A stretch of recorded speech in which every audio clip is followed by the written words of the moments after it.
everyone, and welcome to our 2022 Provincial Election Candidates Forum. My name is Patricia, or Trish Porco, and I'm the president of the Board of Directors of the Sault Ste. Marie Chamber of Commerce. To begin, I would like to acknowledge and recognize that while we are holding this meeting virtually, we are also doing so on the traditional, territorial, and ancestral lands of the Ojibwe people from the Garden River and Batchewana First Nations. To the Anishinaabe people, the sacred and spiritual place has been known since time immemorial as Bawatang. We wish to honor the Anishinaabe and Métis on this part of Turtle Island as we recognize their homelands in the spirit of partnership and reconciliation.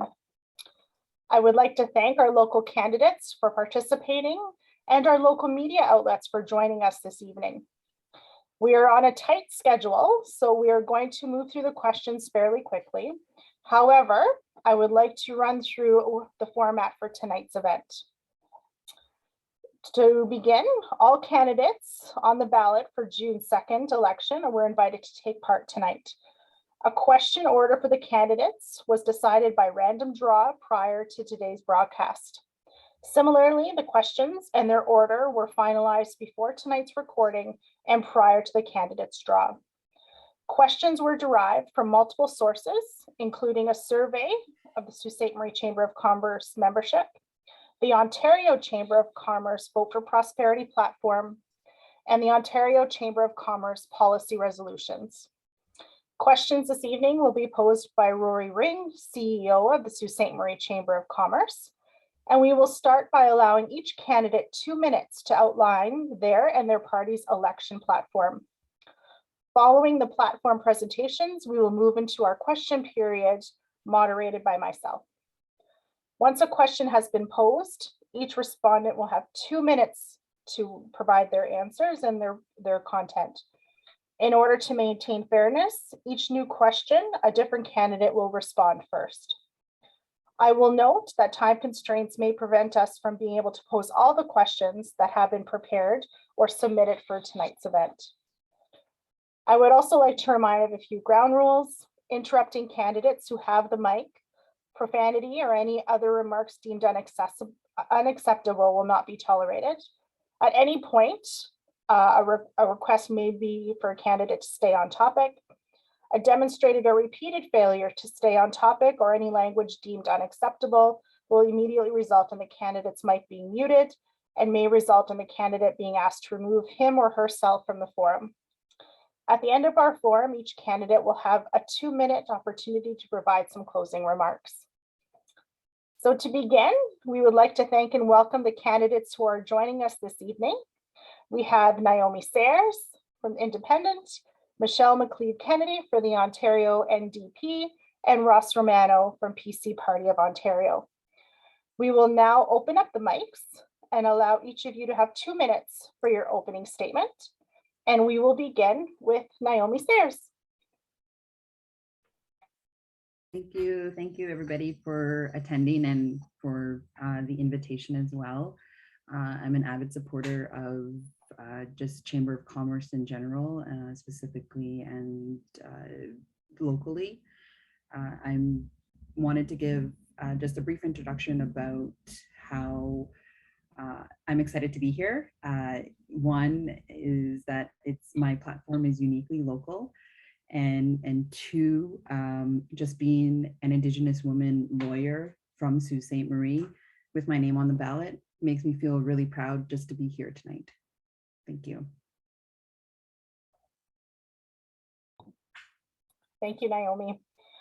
Secondly, we'll move to Mr. Ross Romano. Well, thank you very much, Trish, and everyone here for hosting. And thank you very much to all the candidates for having the courage to put your name on a ballot. It's so critical for democracy that we can have these types of opportunities for fair democratic processes, and certainly very important to the people of our community to have us all here. So thank you for that.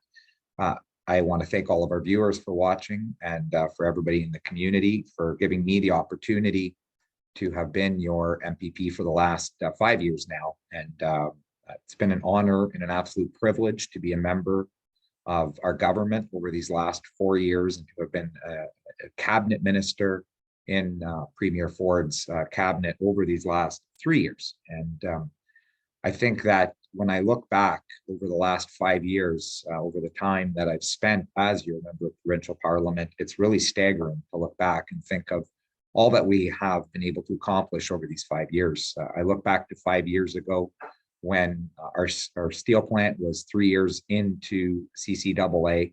We had a black cloud that had been looming over our community. There were almost 9,000 retired steel workers worried about the status of their pensions because they had been left insolvent. We had almost 3,000 steel workers worried about the status of their jobs. If you looked at Tenaris back then, our tube mill was in a year shut off and only had about 300 people. And through critical investments and guarantees of the pension fund at Algoma Steel, and through a $60 million investment into capital expenditures at that place, we were able to secure the future of Algoma Steel. We were able to protect those pensions. We were able to protect those jobs. We now look at Tenaris has grown to almost 800 workers, and the work isn't done yet. I look forward to continue moving forward. Thank you.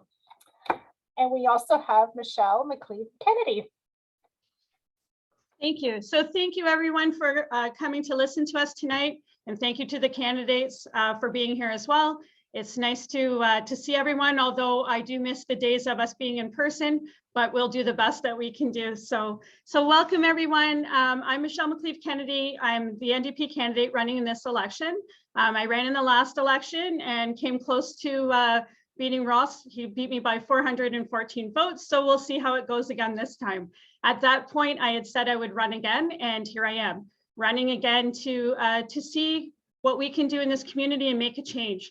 So I'm an educator. I work with students with special needs, and that's the reason I'm running. I'm running because I'm seeing my students fall through the cracks, and we need to make some changes.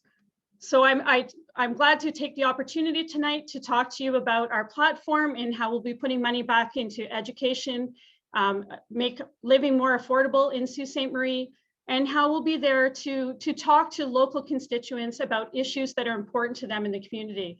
So thank you everyone to come and listen to us, and we'll get to outline some of our platform as we go forward. So thank you.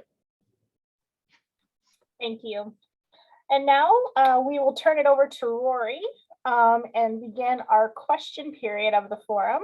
As a reminder that each one of you will have 2 minutes to respond with a 15-second warning ahead of the end of your question and answer period. So Rory, over to you.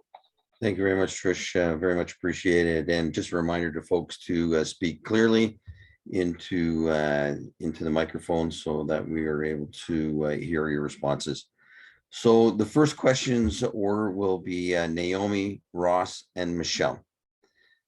The question is, if you become our elected representative, what will you do to ensure Sault Ste. Marie is well represented at Queen's Park? Naomi. Thank you. This is a really good question because I see my political campaign as having 2 essential roles. Is one, informing the public about my platform, and then also informing the public about what an independent candidate can and cannot do. So at the end of the day, an independent candidate, if elected, is 100% responsible for what they say, what they do. The buck stops with them. There's no party line talking points. There's no party platform. There's no, it's just me. It's who I am.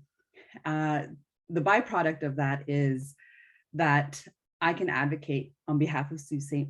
Marie without fear of breaking any party rules or party policies.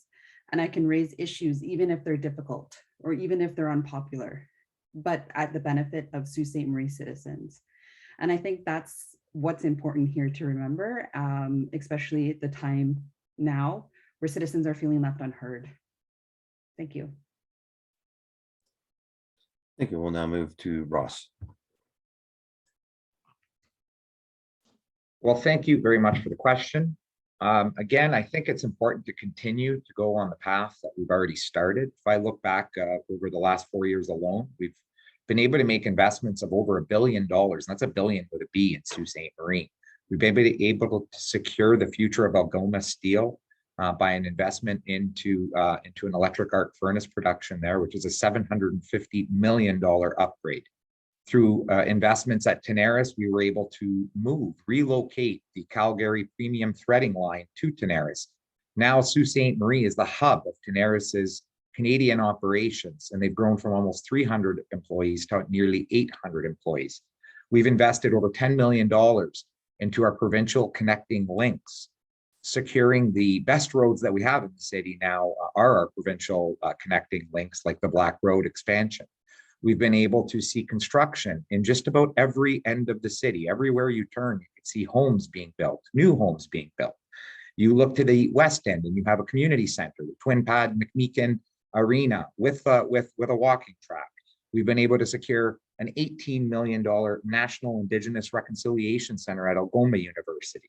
We have a $33 million West End Community Center, $55 million long-term care home, $20 million residential withdrawal management services site. We continue on this path is the goal, to be able to continue on this path, to be able to bring great results back to Sault Ste. Marie and see critical investments in our infrastructure that we have been lacking for far too long. And I believe that the future of our city is brighter than it's been in decades. And we want to be able to continue down that path of making investments into city of Sault Ste. Marie and ensuring that we continue to get it done for the people of our community. Thank you, Ross. And now Michelle, to you.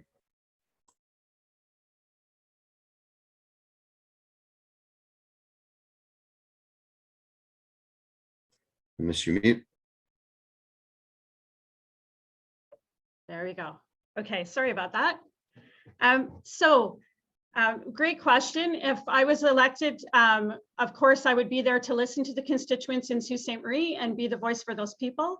And as a small business owner in Sault Ste. Marie prior to this, I have some knowledge as to what has been happening and needs to happen in our community. Also, I've worked with a number of community boards, the United Way, I've sat on the Future Sault Ste. Marie project, and in all of those things, we talked about the issues in Sault Ste. Marie that are holding us back, the poverty issues, the mental health and addictions issues, things that we need to solve as a community so that we can move forward and we can get some things happening in Sault Ste. Marie and we can get some new business here and draw some things to the Soo. So I'd look forward to that opportunity to speak on behalf of the people of Sault Ste. Marie and be available for them to listen to their concerns at my office here locally, as well as in Queen's Park, and build community alliances with other folks, as well as build alliances with both the municipal and the federal to get things moving in our community. Thank you. Thank you very much, Michelle. And we move on to the second question. And the order is Ross, Michelle, Naomi. It is important to spread economic investments across the province to create prosperity in small urban centers, as well as rural and First Nation communities. How will you ensure that Northern Ontario receives its fair share to improve infrastructure, such as clean water, broadband/connectivity, natural gas, electrical vehicle charging stations, and infrastructure of that nature? And first to you, Ross. Thanks again, Rory. Again, it's about continuing on the path that we started to continue getting it done for our community and certainly our province. When you look at the status of where we are at when it comes to broadband, we've been able to expand broadband services across Sault Ste. Marie. I can tell you my own home, I was really excited to be able to secure broadband. When I first moved in, I had to get a satellite hub just to have internet. Now we have that service across all of the city. Natural gas expansion has come in as well, which is great in the areas that were still underserved. And obviously we want to be able to continue on to ensure that we can provide those services at the most affordable cost. I think it's important that we have reliable and affordable internet. We saw through the pandemic how critically important it was. Here we are still doing a Zoom meeting here, and we saw the absolute importance of that. If it wasn't for some of these critical services, we wouldn't have been able to get through education, even in terms of the importance of being able to provide virtual learning so that students still didn't miss a year. That was something that I certainly in my time as the Minister of Colleges and Universities was very proud that when the pandemic first hit and we were only weeks away from the end of the school year, we were able to ensure that not a single student lost a year of study. But through this process, we've learned so much more of the importance of having reliable and affordable internet in so many places across the province, especially in rural parts of the province and a number of the rural parts of Northern Ontario and various Indigenous communities within the North. Ensuring that we have access to these services is so important. And so we want to continue to provide these types of services and ensure that we're doing it in the most cost-effective way for people. And that is something that we will continue to get done if re-elected again this coming June 2nd. Thank you, Ross. Over to you, Michelle. So thank you. Good question. So of course that in our platform, we have a plan to, first of all, broadband internet has not been as effective in our community for education as people might think. And being in education, I can certainly attest to that. At the beginning of the pandemic, we had many students that were still on paper booklets because they didn't have appropriate internet and broadband width that we could stream the classes and they could be on hybrid. So yes, we do need to build that infrastructure. It's certainly imperative. And we also need to look at that's going to be something that equalizes our businesses across communities, and it's an equity issue for both businesses and to make us globally competitive. So we have a plan in place to do that. We have a plan in place to bring business to Northern Ontario. As we know, the North and South is different, where we have a Northern platform with the NDP that discusses how we will be bringing infrastructure and business to our area. And it's very important that we partner with all different communities so that we can build businesses, especially with the Indigenous communities locally that are building business in communities close to us, but we could partner with them effectively to bring other businesses here. So yeah, so we have something in our platform to make sure that that's effective. And once we build things together, then we can get things moving in Sault Ste. Marie and bring more business and tourism here and other things that we had talked about in the future Sault Ste. Marie project by bringing more people to our community and having people want to settle here. Thank you, Michelle. And Naomi, to you. Thank you. I agree. This is a really important question. And I think I like to draw on two examples, personal examples that I have in my life just during the pandemic. You know, at the top of the pandemic, I was, you know, living with, I was living at home with my mom, and she was on the First Nation, and her reserve, the internet access there was abhorrent. I couldn't even open up a single page Word document when I was in the middle of court, which was on Zoom, which, you know, can be impacting court proceedings. Another impact just recently is that the reserve was on a boil water advisory for several weeks, and it really impacted the quality and well-being of their lives. And yet here we are in Sault Ste. Marie, enjoying our water, enjoying our, you know, debatable high-speed internet and debatable access to, you know, healthy infrastructure. When I take walks down, I walk everywhere. The roads are not as healthy as we like to see them. And that can impact the quality of life and well-being. And I think that's really important, and to put that into perspective here. So I think this issue is a multiple issue, multiple consideration, multiple stakeholder issue. And it doesn't just include, you know, municipal, provincial government. It includes federal governments as well as First Nation governments. And that's part of my platform, is hosting those quarterly roundtables with stakeholders and ensuring that those who are often ignored and silenced are not, and they're brought into the fold. Thank you. Thank you, Naomi. And we're off to question number 3. And the order will be Michelle, Naomi, Ross. Improving the movement of people and goods to, from, and around our region is a key priority of the Chamber. What are the key transportation priorities in our region to focus on? And what do you think are the population or employment thresholds required to get these investments? Michelle. Thank you. So as we have seen in the past, a lot of things have been downloaded to the municipalities. In our platform, we have money to look at how do we electrify our transit, give money back into the transit system so we can make things more ecologically friendly, I guess, and electrify some of the buses. And we need to rebuild the rail. And we've talked about that. We've talked about putting rail back so that we can transport goods. As we know, road maintenance, winter road maintenance especially in this area is crucial. We've had a number of near misses, accidents, and deaths on our highways. And in order to get goods to our area, we need to make our transportation hubs more effective. And we need to look at things that are more environmentally sustainable. And how do we do that? And so we have a plan in our platform to look at how do we get more money into both Northern Ontario and how do we make the transportation more effective to move goods and people across the province. Thank you, Michelle. Naomi. Thank you. So can you just repeat the question? Yes, improving the movement of people and goods to, from, and around our region is a key priority of the Chamber. What are the key transportation priorities in our region to focus on? And what are the population or employment thresholds required to get those investments? Right. So again, it goes back to what are the different industries that are impacted here, right? So yes, roadway is one example of movement of goods and people, but so is railroads, and so is air, and so is waterways. Sault Ste. Marie historically has the long tradition of trades and goods here, and that's exactly how Sault Ste. Marie came to be in terms of its historical treaty, constitutional, how it came to be essentially.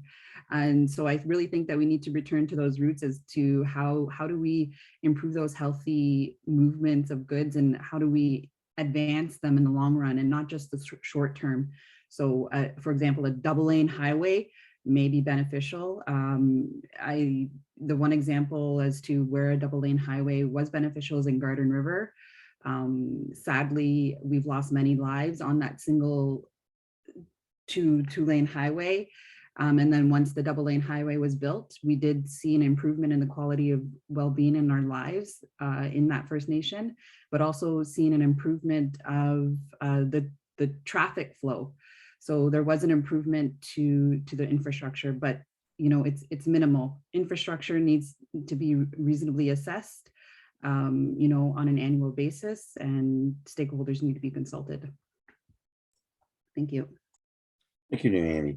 And to you, Ross.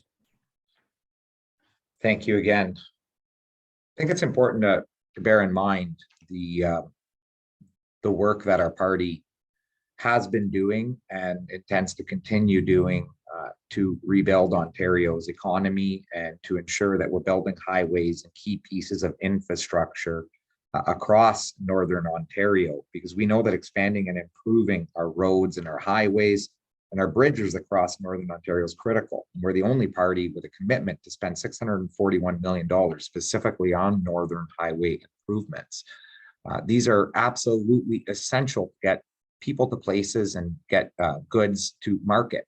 We are the only party committing to build the Ring of Fire Road to ensure that we have committed that $1 billion, again, it's a billion with a B, to ensure that we can get that done so that we can be able to push our critical mineral strategy forward, doing things like an electric arc furnace at Algoma Steel and trying to get electrification of all of our vehicles is important.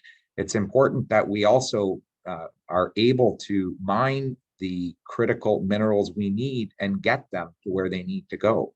We want to build roads while parties like Andrea Horwath and the NDP Liberal Coalition, they want to protest roads.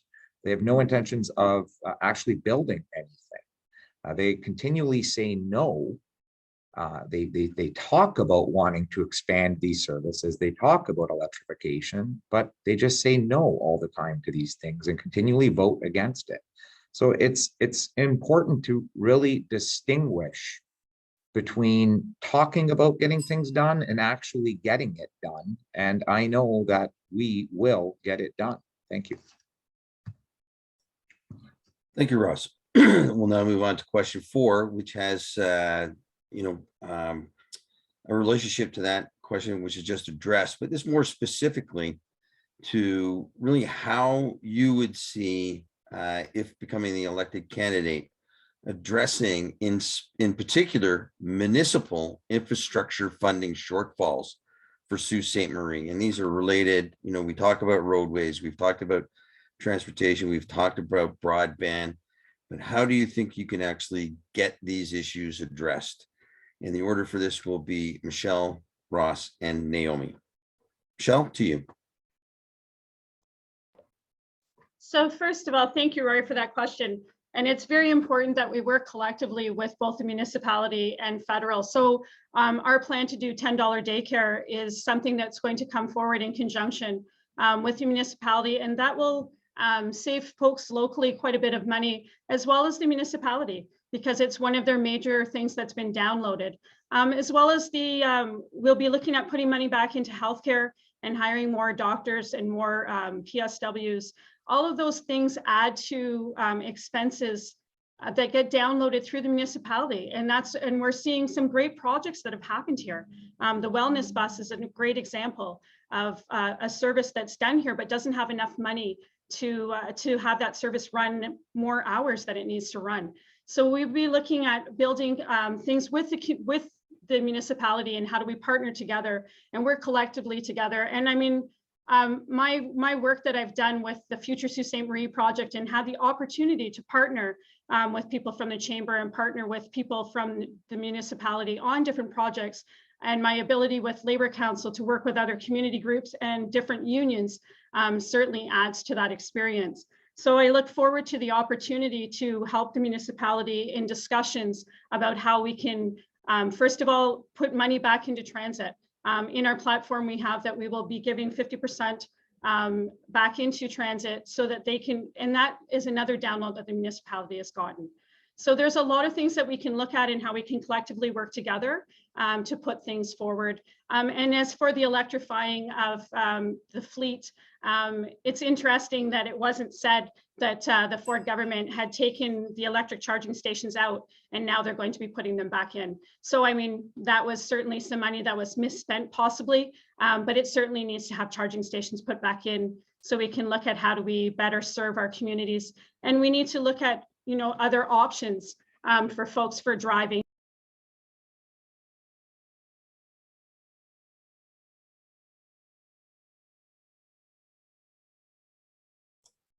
And thank you, Michelle. And Ross, it is now to you. Thank you again. Well, when I look at the municipalities' infrastructure dollars, specifically the ones that are funded by the province, you've got the Ontario Municipal Partnership Fund, which is a fund that is geared towards communities that have a low tax base. And we know that in Sault Ste. Marie, we've had a challenge with our tax rates. I hear that quite commonly from homeowners who really struggle with the cost of their municipal taxes. We've been able to provide an increase in that funding as a government of well over $1 million a year. And that is something that's been absolutely critical for the municipality to be able to have those dollars as we continue to build infrastructure in the community. But when we talk about upgrades to our infrastructure, I spoke about this in the first question. Let's really look at what we're talking about. When we were 5 years ago, 6 years ago, in fact, when I was acting as a city councillor, we couldn't even get a return phone call from the Liberal NDP coalition government over a Black Road expansion, something that was so critical and important for our community. And we were able to secure the maximum $3 million within our first year of having government. Then we did it again the second year when Trunk Road needed to be resurfaced. Then we did it again this previous year with the conclusion and the final portion of Trunk Road, which now that construction will begin. Now we have the joy of being able to drive a nice 4-lane, and again, it's one of the best roads we have in the community here in Sault Ste. Marie right now. When you look at something like the West End Community Center, a $33 million project that we were able to push forward to ensure that that could be done, to have those important community centers in our community. National Indigenous Reconciliation Center, that'll go.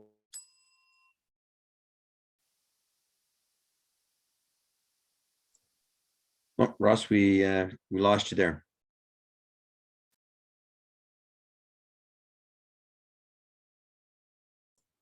Sorry, Ross, we lost you and it's come back to us on mute. Yeah, sorry, I looks like I cut out there for a second. Yeah. My apologies. So I think I'm not sure where I cut out, but we've had some significant infrastructure dollars in Sault Ste. Marie. And I think it's important that we continue down that path. And that is something that I have been very excited to be able to advocate at the cabinet table for our community and for critical infrastructure for our community, like hospitals, long-term care homes, and schools. And we're Sorry, Ross, we've lost you again. I think we'll pretty much close to time. You've come back to us on mute. I'm here. Yeah, something odd is happening with with the sound there. I apologize. Okay. And we'll turn the mic now to you, Naomi. Thank you. Okay, so sorry if I keep asking you to repeat the questions. No, that's fine. It is Right. in relationship to the previous one as well, and it's how will you address the municipal infrastructure funding shortfall for Sault Ste. Marie? Yeah, so I'm I just have to laugh because you know, there's talk about infrastructure investment, but the question is, how do we protect the municipalities from this funding shortfall, right? So, you know, the Financial Accountability Office has identified as a result of COVID that municipalities in the future, in the long run, may have instability in terms of their financial outcomes. So it's really about risk management at this point, right? So also short-term, long-term, and I think really at this point, my platform is really about listening and learning, and how do we manage those risks and ensure that Sault Ste. Marie is not left behind. Thank you. Thank you, Naomi. Question number 5, and the order here will be Ross, Naomi, Michelle. How can we attract youth and a workforce to Sault Ste. Marie with housing affordability at a crisis point? And Ross, this is to you. Thank you. I think we've really seen a growth in Sault Ste. Marie of jobs, and that is one of the most critical things that we can provide is better jobs for our community, for our province, and we've been able to do that. Better jobs, higher paying jobs. We have security at places like Algoma Steel. We have security at places like Tenaris. For the first time in as long as I can remember, we have jobs coming back from the OLG. We've been able to create great programs, education programs through great partnerships with post-secondary institutions here in Sault Ste. Marie, where we are able to now have a School of Engineering at Sault College that's ensuring that we can be able to provide great jobs for workers in the advanced manufacturing sector. We are looking at having now a full 4-year degree that you can receive in nursing at Sault College. You have a medical school on the way at Algoma University in a partnership with the Northern Ontario School of Medicine. We've been able to create those types of opportunities for people to be able to come back to Sault Ste. Marie and stay in Sault Ste. Marie. And through this pandemic, we're seeing so many people return here to our community. People are realizing the advantage of being able to live in a community like Sault Ste. Marie. And we see homes being built all across the city. This is one of the most sort of vibrant types of positions our economy has had here locally in Sault Ste. Marie in decades. And we want to be able to continue on that path of doing great work to ensure that we're creating better jobs, more jobs, and higher paying jobs, and working for workers, because these are the people who have built our province up. And we want to ensure that we can continue doing that for the people in our community and ensuring that people will continue to want to be home to stay in Sault Ste. Marie. Thank you, Ross. And Naomi, to you. Thank you. This is an issue that is near and dear to my heart. One, because I represent a lot of vulnerable and exploited persons who may also be working in industries that are not normally thought of as work. And so this is the perspective that I'm coming from. And I outline on my website how the first steps we can do to really modernize the employment legislation and really review how the definition of a worker is treated, to ensure that individuals who are working multiple jobs and individuals, the modernize how work looks now are not being exploited further. We really need to take that approach in terms of centering the workers, centering those individuals who could be taken advantage of by bigger industries. And we see that happening particularly with students when they are not given opportunities or they're working in industries where they may, have not, how do I say it? There's lack of supports for them in terms of housing, security, safety, living in the community. So I really think that we need to take that approach in terms of centering the workers, and we will ensure that these young folks are not left behind. Thank you, Naomi. And to you, Michelle. So thank you for the question. Affordability has been something that's come at the doors like for the last few weeks, and people are very concerned. And as Naomi has said, there's a lot of precarious work out there, and there's a lot of folks that are working 2 and 3 part-time jobs. And with the minimum wage not going up and being held at the $15 an hour and being cut by the Ford government, people here are concerned. They're concerned that our rents are at $1,200. They're concerned that they can't find affordable housing. And then they're concerned that, they can't make ends meet. So this is it's a two-pronged approach to this. Affordability is crucial. The raising of minimum wage is going to be crucial.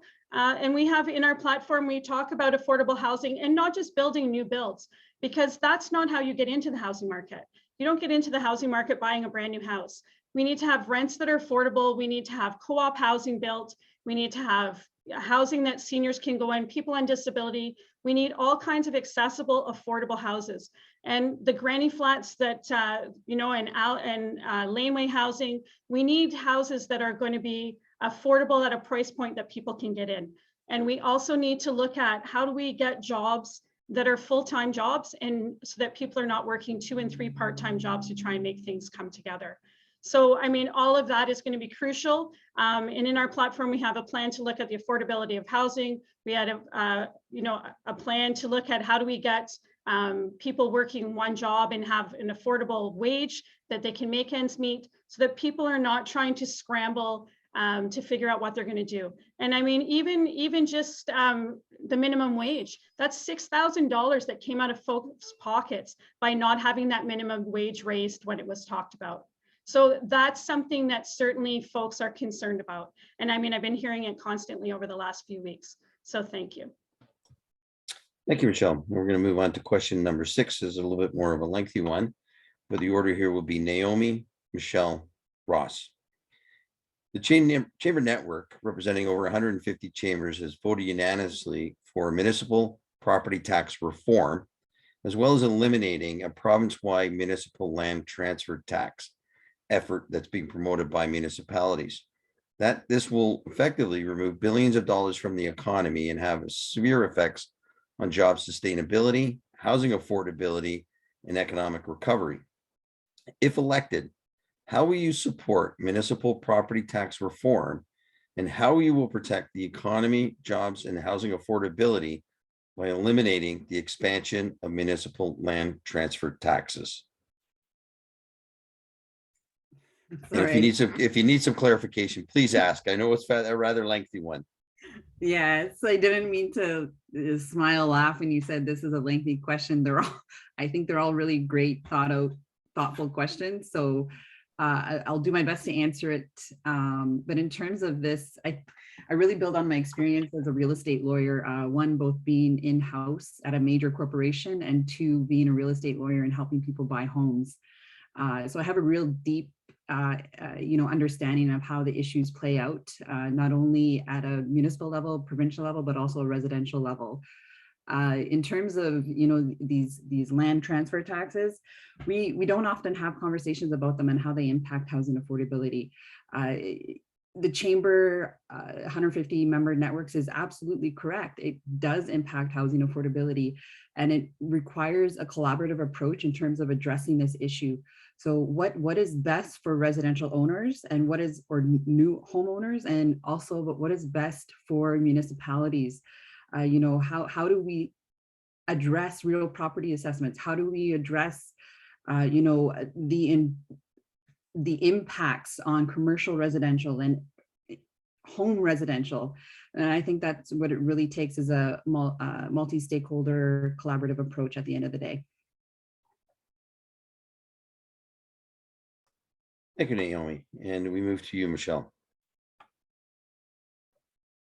So again, that is a lengthy question. You are correct.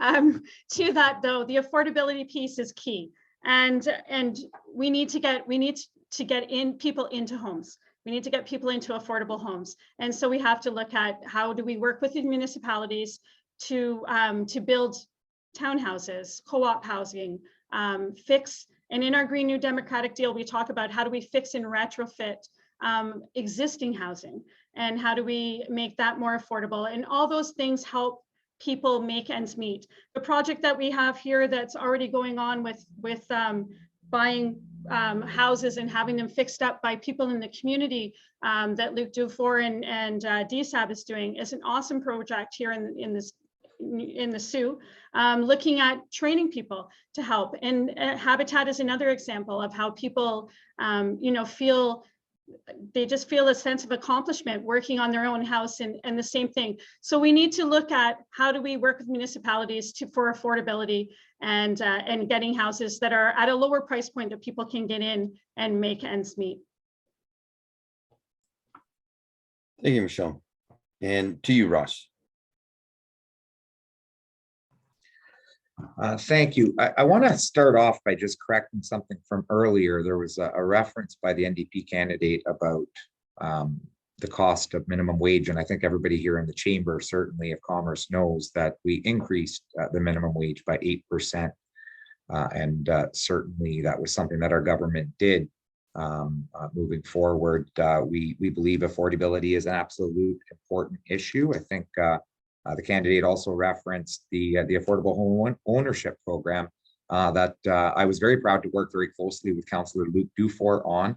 We were able to fund that project to the tune of almost $1 million, and that was able to take derelict properties in the downtown and be able to have people working with in conjunction with Sault College, learning the trades and working directly on these homes, renovating these homes, and then being able to provide these homes to a family. And I was very proud to be at a ribbon cutting where we presented the keys to the proud new family, the Bruin family, who received a home, and we're going to be able to continue that project going forward. It was a very innovative plan that Councillor Dufour put forward, and that was something that we did in conjunction by funding the VSAB. These are programs that our government is proud to have funded and will continue to fund on a go-forward basis, because we recognize the importance of affordability. We recognize the importance of being able to continue to get these types of projects done. And it's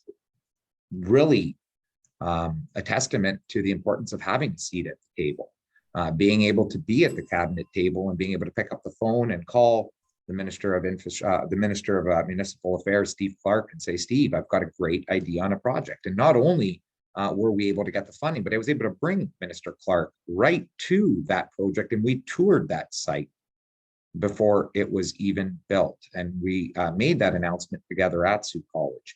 Those are the types of things that I look forward to continuing to do for our community because of the importance of getting these types of projects. So I think we ran out of time on the response there. So we move on to question number 7. The order here will be Naomi, Ross, Michelle. What is your party's plan to fight the rising cost of living in terms of significant inflations that we are currently experiencing with regards to fuel, building materials, and food costs? And Naomi, this one is starting off by your response. Thank you. Yeah, so I think we just go back to what I said at the beginning, right? So as an independent candidate, my campaign is what is my platform, and then what can an independent candidate do once elected, right? So I won't form government. I won't pass a budget, but I can bring an important vote down on these difficult issues, right? So in terms of how these issues are impacting Sault Ste. Marie residents, we use our vehicles to get places to and from work. Just, you know, being a lawyer here, working in multiple jurisdictions around in Northern Ontario, I do require a car. Truthfully, I don't own a car. I borrow my mom's car or rent a car as needed, and that can get very expensive. So there needs to be more incentive in terms of small businesses, in terms of, you know, how do we support their growth at the same time while ensuring accessibility without those barriers to, you know, to advancing their business goals. Thank you. Thank you, Naomi. And Ross, over to you. Well, thank you. I think we all are seeing the effects of inflation and the rising cost of living. And obviously, we're not here as the Bank of Canada and can't control some of those costs. I think the most important things that we can control when we look at things like fuel, you know, it's excessive. It's obviously excessive. And that is why our party has made a commitment and already passed legislation that effective July 1st, we're going to be reducing gas prices by 10.7 cents a liter. That is something that we are actually doing, something that the NDP and Andrea Horwath voted no. In fact, Andrea Horwath wants to increase the cost of gas by 35 to 50 cents a liter for Northern Ontario drivers. When we look at affordability, we're the only party that's putting money back in people's pockets, getting rid of things like useless license plate sticker fees that are nothing more than an extra tax on people. We're doing that because we understand the importance of putting money back in people's pockets, and we understand the importance of driving a vehicle in Northern Ontario. The NDP will tell you that it's a luxury to drive a car in the north, and as Naomi just said, that's not the case. It's not a luxury, it's a necessity being able to drive in the north. And as a business owner, all the people here, I don't need to preach, I'm preaching to the choir. Obviously, you know the importance of having vehicles, and when we're seeing the price at the pumps. And again, we don't want to increase gas prices, we want to decrease gas prices. And that's why we've already passed that legislation to be able to reduce it by 10.7 cents a liter, while Andrea Horwath and the NDP voted no to doing that. And what's worse, they want to increase the price of gas by literally 35 cents to 50 cents a liter for Northern Ontario drivers. That's just, it's absurd, honestly, but we're going to continue doing what we're doing to reduce those costs for people. Thank you, Russ. And to you, Michelle. Thank you. So to that question and to the comment that was just made, obviously, I know Ross is busy and he must have missed the press conference that we did last week on the northern gas prices and how we'll be regulating the gas prices across the province. But I can understand the confusion. So, I mean, there's some things that we have to look at, and affordability, of course, is an issue here, and gas prices are certainly extensive here. And we have to look at other things too. Hydro is extremely expensive here. And so by putting money back in people's pocket, and I know we talked about raising the minimum wage, and that does affect small business. I am a small business owner, and I know it does affect it, but we will be working with small business in cooperation with them to look at some subsidies and how do we put things in place that will help people move forward and be able to live a life without having to decide if they're going to buy groceries or medication, but also with the municipalities so that it's not as much of a hit on the small business, because we know small business is important in our community. And we know that small business here in Sault Ste. Marie certainly has to help to build our community. And so how do we work collectively in that respect to get everybody moving forward? And I mean, we know that during the pandemic, small businesses were the ones that were hit the hardest. They were shut down more than the big business was shut down. And so we need to make sure that those people are being able to run their businesses effectively. And we have a plan to help them in working together, as well as some subsidies to get things moving again in our communities, both in Northern and Southern Ontario, rural, across all communities. So thank you. Thank you, Michelle. And the next question, the order will be Ross, Michelle, Naomi. We're going to change stride a little bit here. What is your perspective on how Sault Ste. Marie can address climate change? What are the elements of your party's policy that speak to climate change and green energy and opportunities that climate change presents? And to you, Russ.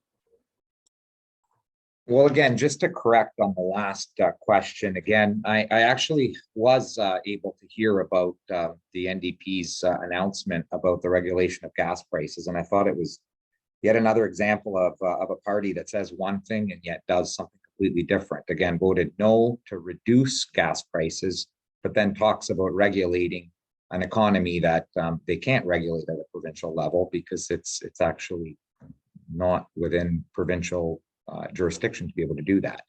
But we can reduce the price of the tax on gas, and that's what we would do. Now, with respect to climate change, I think there's a great connection between that. We have just invested in a green steel initiative right here at Algoma Steel, which is protecting the future of Algoma Steel for generations to come. In my lifetime alone, I've seen 3 restructurings, or we've all seen 3 restructurings at Algoma Steel, bankruptcy protection proceedings, and we won't see those again. My children won't have to endure those again because of investments in green steel technology, which connect to our critical mineral strategy in the Ring of Fire to be able to create more electric vehicles. We have signed a deal with Stellantis to be able to have a battery manufacturing facility around all of our car manufacturers so that we can get vehicles on the road, green vehicles on the road.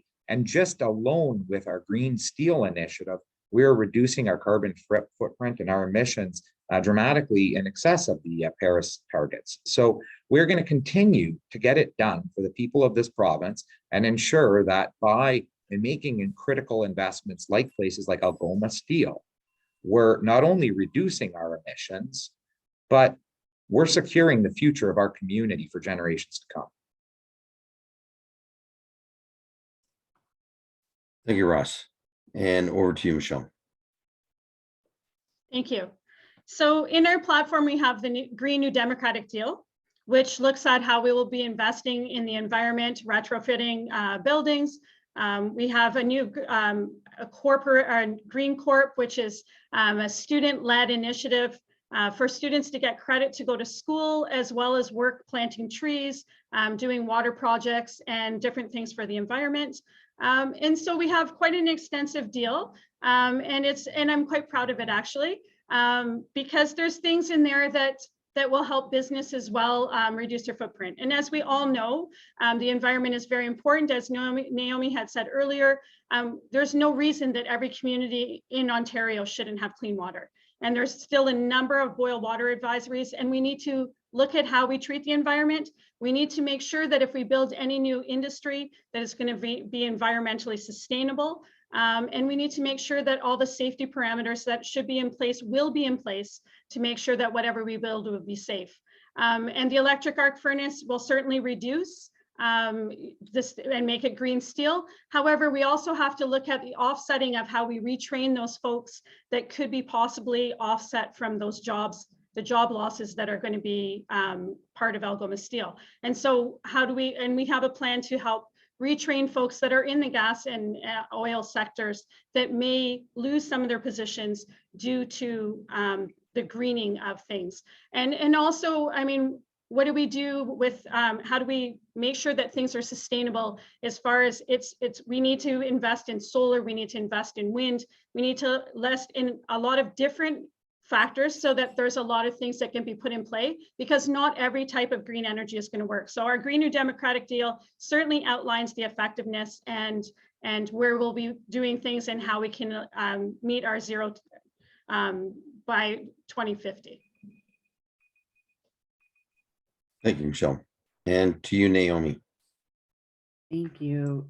So I think this is an important question, very timely question, just given what has happened recently with the major storms that happened down south and in Ottawa.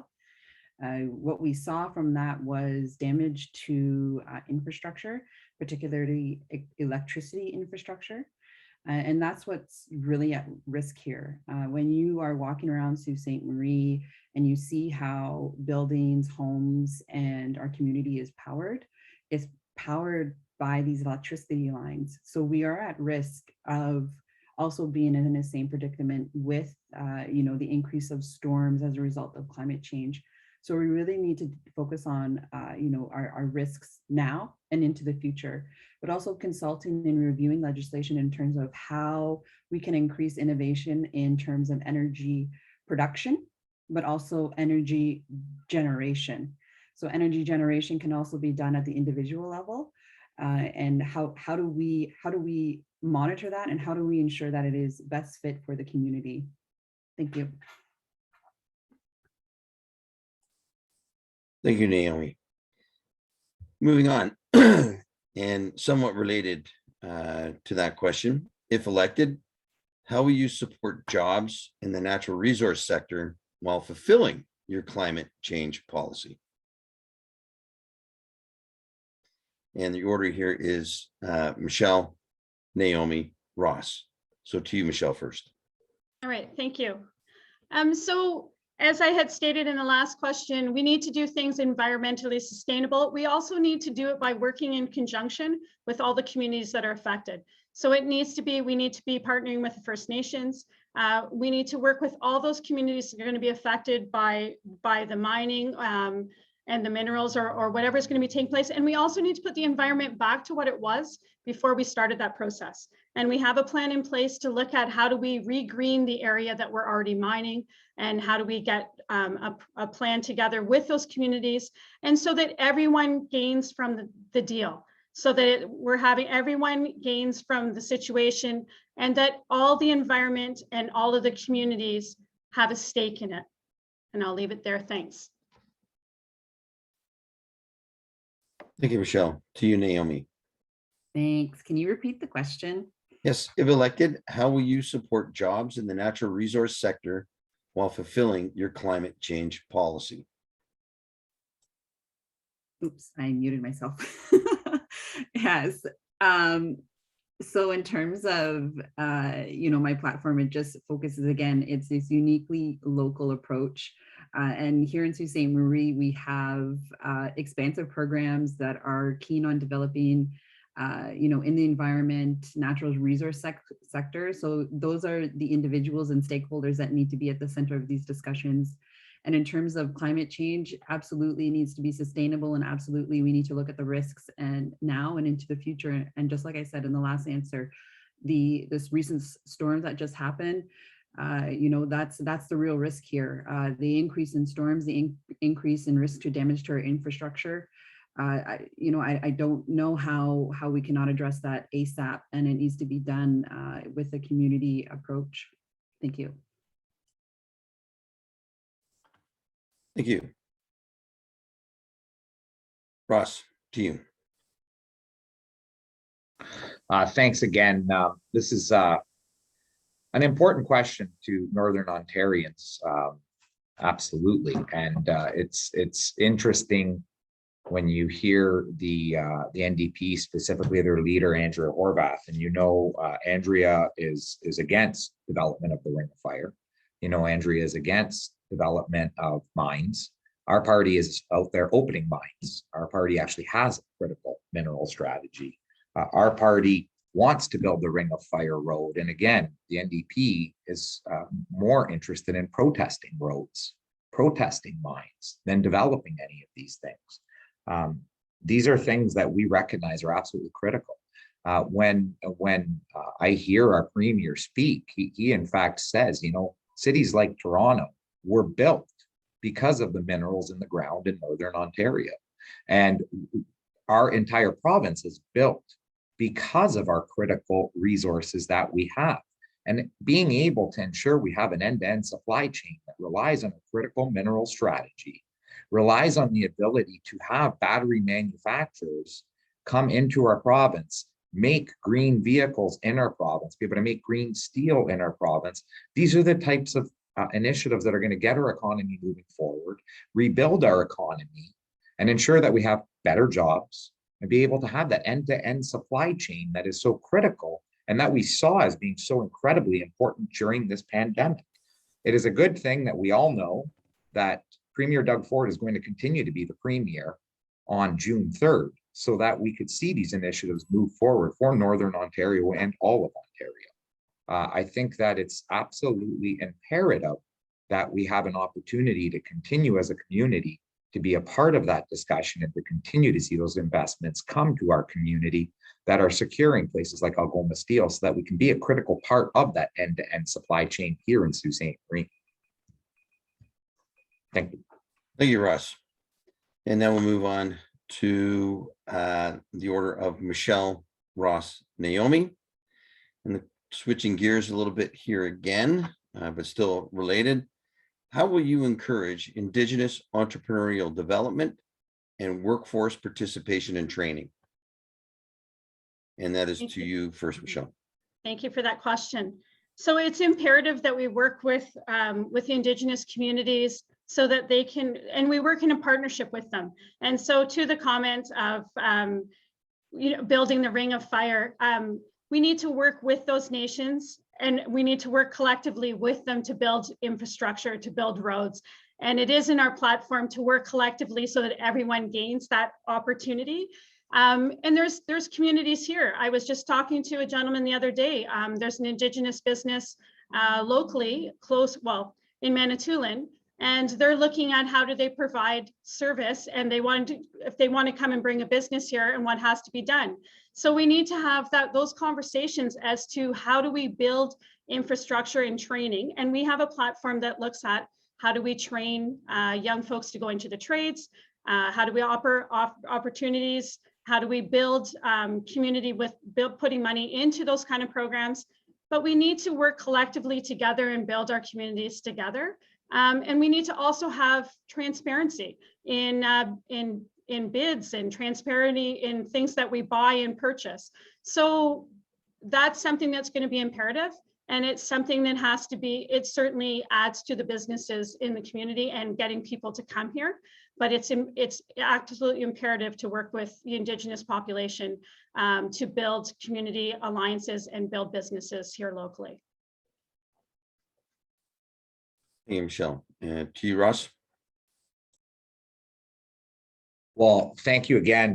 And to that point about the Ring of Fire, we are working collectively with the Indigenous communities, specifically with Webequie and Martin Falls First Nations. We've already signed a deal with them to be able to build the road to the Ring of Fire together. Because of the critical importance of working together with our partners, we recognize the importance of getting these projects done in that fashion. Now, to the question at hand, this is something that I'm very proud of. I can tell you that as the Minister of Colleges and Universities, something that I took great pride in.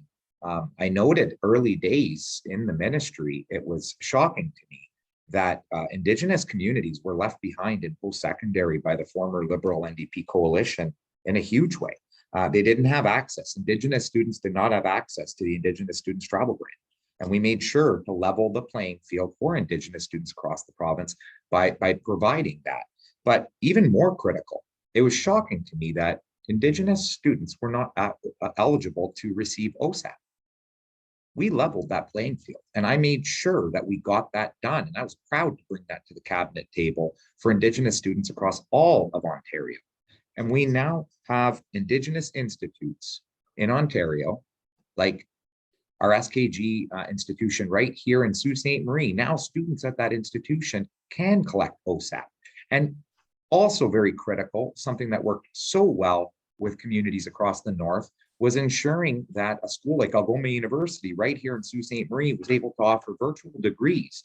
They are one of the only institutions north of Ottawa that can offer a full virtual degree from start to finish, servicing so many communities across the north, Indigenous communities, students within those communities, to be able to get access to good quality post-secondary education at an affordable cost with access to OSAP for the first time ever in history.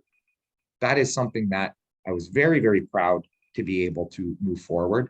And look forward to being able to speak a lot more about this, but I think I'm going to be out of time shortly here, so I'll stop there. Very good. Thank you. And to you, Naomi.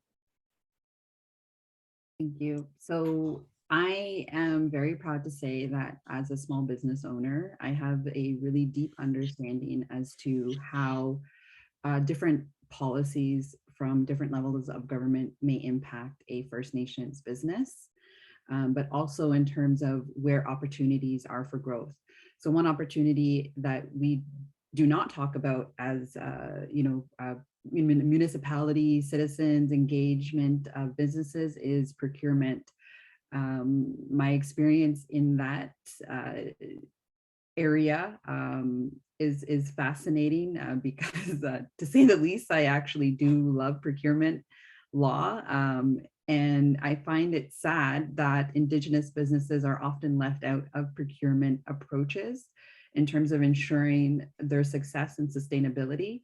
So I think that we really need to partner with the interest groups in terms of ensuring that their businesses are not left behind in provincial procurement opportunities, and to ensure that they're not left behind in these discussions about how we can ensure their participation, growth, and innovativeness. Thank you. Thank you, Naomi.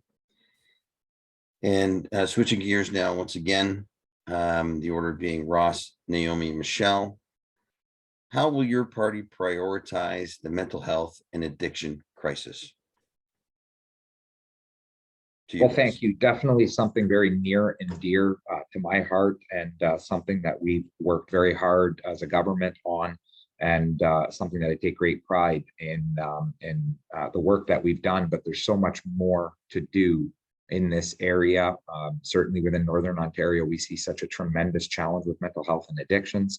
When we look at the plan that we have forward in our that we have put forward as a party in the roadmap to wellness, this is something about not only focusing on what governments of the past have focused on, which is inpatient or in-hospital services, because it's too late if we have to wait for someone to get to a hospital to get help. For a lot of people, they just don't make it there. And so it was so important to ensure that not only did we invest $20 million into a residential withdrawal management services site, which was a site that was asked for by the hospital, approved by City Council, and then we put forward, and I was able to work very closely with Sault Area Hospital to ensure that we got that project done. But we also invested in outpatient services that are outside a hospital, like the RAM clinic, ensuring that people can go get those services where they need them most, ensuring that we invested in the mobile bus that is now going out to people in communities that may not have a home, and helping out people to give those services to them where they are and where they need them most, providing a nurse practitioner service where they will call, you can call in and the nurse will come to your residence and provide you these services. It is so critical and important that we get the message out that these services exist, that this help is out there for people, because it's these services that are helping people, saving lives. And with the words of the Sault Area Hospital staff themselves, because of these outpatient services that we've created, and because of all the wraparound services, we don't need as many beds in in-person treatment anymore, because we've been able to provide support that people need where they need it most. And we will continue working towards building on all of these wraparound services and outpatient services, because it's too late if we have to wait for someone to get to a hospital. Thank you. Thank you, Russ. And to you, Naomi. Thank you. Yes, so this is a very personal topic to me. Having grown up in a situation where I didn't receive the support, but eventually I was able to. So it's very personal to me. And now as a professional, as a lawyer, I am the only Indigenous women lawyer representing individuals on the Consent and Capacity Board. So my professional and personal experience is very unique. And so I'm in the trenches, seeing the issues as they play out day to day. And I can tell you that we need an urgent and active approach from day one. We don't need to wait for budgets to pass. We don't need to wait for ministers to be appointed. We need action from day one. My platform prioritizes this issue in terms of addressing the opiate addiction here in Sault Ste. Marie. In the first 90 days, I will identify, engage, and consult stakeholders, which include First Nation governments local to this region and who may also have their citizens living here in Sault Ste. Marie or who travel to and from Sault Ste. Marie, which, as we know, happens regularly across the northern region. So I think I'm the only candidate who has this platform that is uniquely local and that prioritizes these citizens, because we can't leave anybody behind. Thank you. Thank you, Naomi. And now to you, Michelle. Thank you for the question. Mental health and addiction is crucial in this area. And as we know, when detox burnt, we did lose some beds there, and now some money has been put forward to build a facility. However, there's still more needed. And we can all agree that mental health and addiction is the #1 issue that is affecting our community and the wellness of our community. And we have in our platform, we'll be putting money and mental health and addictions back into the healthcare system so that it will be under OHIP. There's still services here locally that are not covered. And we have folks that can't afford to get counseling, can't afford to get assessments. And as was noted earlier, we have people that are still looking for service and they're literally dying in our community, which is shameful that we don't have services for those folks. And we need to prioritize our people in our community, and we need to get services for them when they need it. And it's a whole host of things. The community bus is a great program, but it runs for 4 hours a day. It needs to run more. We need more counselors. We need more nurses. We need more doctors, specialists, all those things. We need more money in our healthcare system to help with all these issues. And we know that the opioid crisis has through the pandemic, is certainly looking worse. And it's one of the issues I'm hearing on the doors from very, very many people. There's a concern across our community about the healthiness of our community and how we get services. So, I mean, we would all agree and disagree on different parts of our platforms, but we all agree there's an issue and we need to look after the people in our community and get them help when they need the help. Thank you. Thank you, Michelle. And now we approach our final question before the moderator invites final remarks from the candidates. So our final question for this evening, and the order will be Naomi, Michelle, and Ross. What do you see as the 2 most important issues facing our community, and how does your party's platform present a solution to these issues? To you, Naomi. Thank you. I think a core of my platform is exactly addressing these issues head on. Just as recently as I said, the action is needed now on the opioid addictions issue. It's long been plaguing Sault Ste. Marie.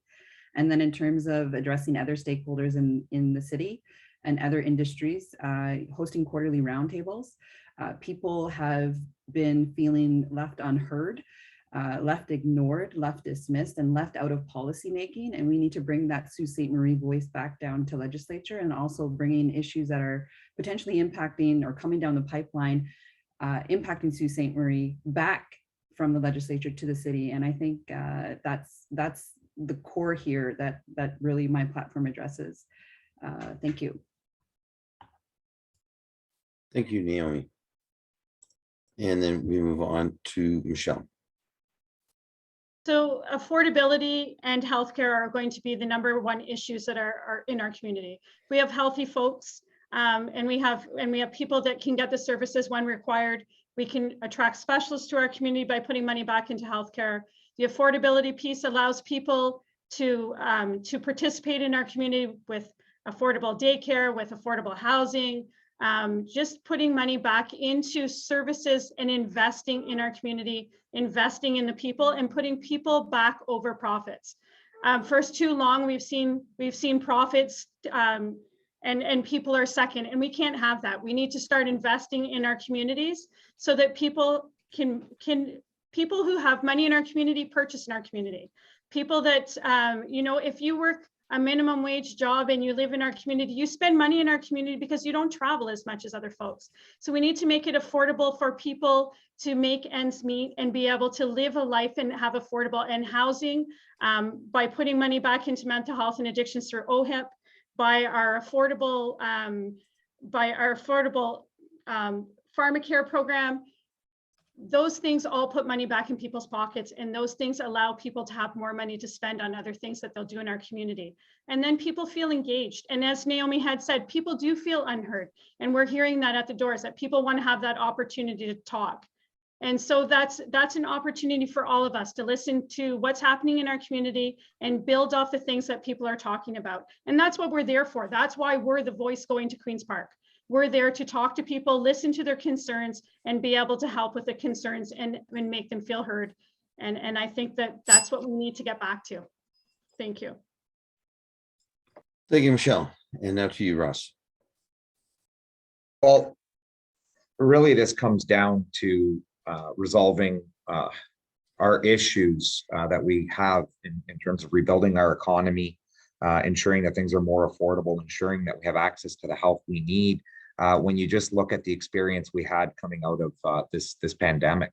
And I don't need to tell anybody on this call with the Chamber of Commerce how difficult that was for businesses, how difficult that was for everybody, and how that in turn resulted in so many increased costs.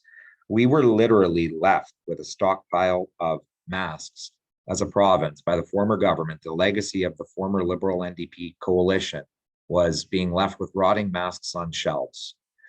We ensured through initiatives that we built in this province that we are rebuilding Ontario's economy by ensuring that we have a plan to stay open. And in fact, we're the only party with a plan to stay open, to ensure that we don't end up in another lockdown again. And now we produce all of the PPE that we need and critical supplies and equipment that we need right here in Ontario. And we have that, as Naomi spoke about procurement.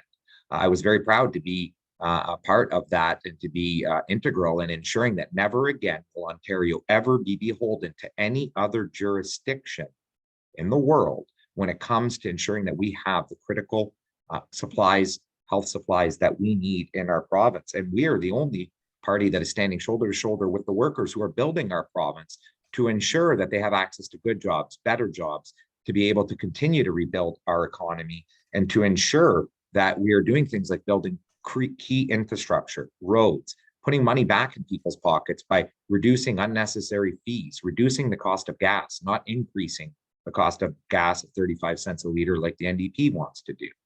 We're not protesting roads. We want to build roads and infrastructure in our province, because that is how we are going to reduce costs for people by ensuring that they have access to quality care, quality goods and services, and great paying jobs. Thank you, Russ. That's time. That brings to conclusion my role in this evening's forum. I want to thank you personally to each of you for participating tonight, for being respectful of the time, and for putting your name forwards as candidates to represent Sault Ste. Marie at Queen's Park. Thank you very much. I will turn over the mic now to our moderator and president of the Chamber of Commerce, Patricia Porco, to invite final remarks. Thank you. Thank you, Rory, and thank you to all of our candidates for an engaging question and answer period. We are going to now move to our last 2 minutes from each of you for some final remarks. And we will begin with the rotation of Michelle, Ross, and then Naomi. So Michelle, I'll turn it over to you for final remarks, please. Thank you. So thank you, first of all, for the opportunity to come and talk about our platform. And so I just would like to remind everyone that there is not a Liberal NDP coalition. However, it has been humorously mentioned a few times tonight.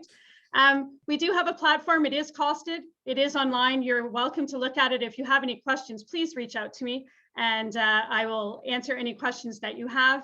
And I'd like to thank everyone for the opportunity to talk about the issues. But one of the issues that really wasn't mentioned tonight and is really, really dear to my heart is the issue with the autism funding. And as we know, students with autism here in this province have fallen far behind. And that's one of the reasons I'm running.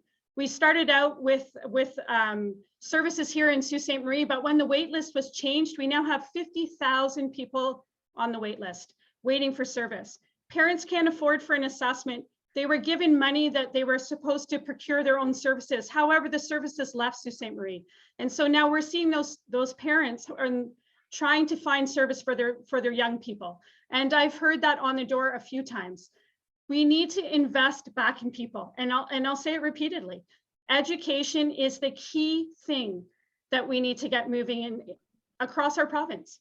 Because if we don't have a good education system and a good public education system, then our students don't have equity issues. They can't get jobs that they need. We can't rebuild the economy. So we need to look at how do we rebuild the economy, rebuild education systems, get trades. We need to have hands-on learning back in our education system.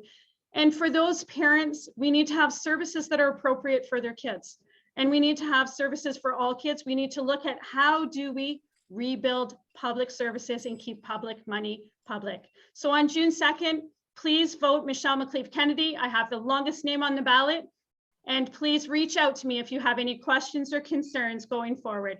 Thank you so much for the opportunity tonight, folks. Thank you, Michelle. And we'll now turn it over to Ross.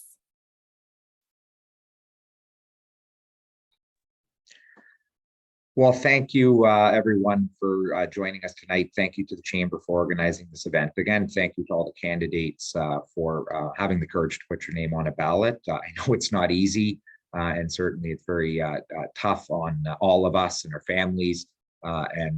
It's absolutely critical to democracy. And I want to first and foremost encourage everybody to make sure to get out and vote. It is so important that you vote and you exert that democratic right we have. So critical that we do that. I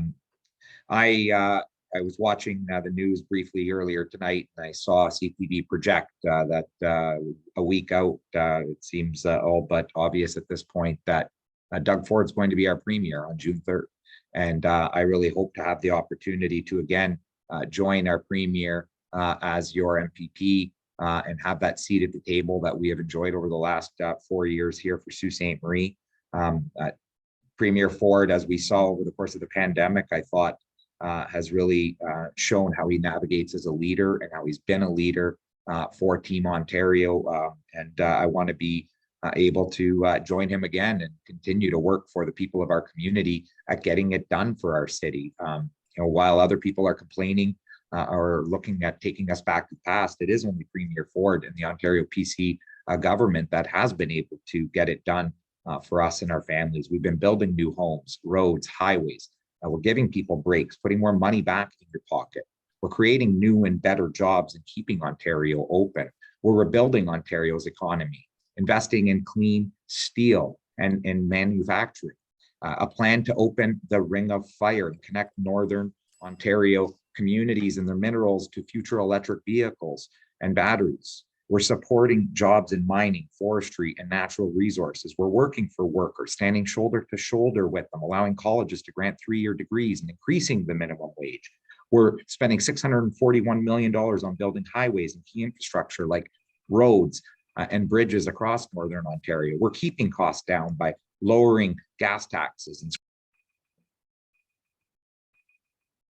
Oh, thank you, Russ. I think you ran out of time. Thank you, Ross. And Naomi, over to you. Thank you. Yes, so, emphasizing the point again, people are often new to the idea of an independent candidate because it's not often talked about. But if you're like me, you're tired of feeling left out of the conversation, feeling unheard, and also worried about, partisan politics and perhaps a future coalition, one I which, an independent candidate is the right choice that you can make. My name is at the bottom of the ballot. It's in alphabetical order, so it doesn't mean anything other than that. But, to emphasize my platform, there's 3 pillars to it. It's listening and learning, health and well-being, accountability and justice. And it's really focusing on that uniquely local approach in terms of accountability, transparency, and integrity. So the listening and learning, again, taking action on the opioid issue within the first 90 days, hosting quarterly roundtables and building better relationships with local media, not just releasing news releases, actually meeting with them on a monthly basis or as issues arise. In terms of the health and well-being, advocating for northern and rural domestic violence survivors, ensuring their voices are heard in terms of any policies that are enacted, advocating for safe and equitable housing. So not just affordable housing, we need safe housing. And equitable meaning, not just people who want to buy homes, but also people who are at the other end of the spectrum and living on fixed income, and exploring the emergency pathways to the opiate issue and how it is impacting our community, right at the outset. And in terms of the accountability and justice, focusing on victims of crime, police violence, and centering and increasing legal aid resources for Defense Counsel. Thank you. Thank you, Naomi. That concludes our final words from our candidates. And on behalf of the Sault Ste. Marie Chamber of Commerce, I would like to thank you all for taking part in tonight's panel. We wish each of you the best in the remaining campaign period.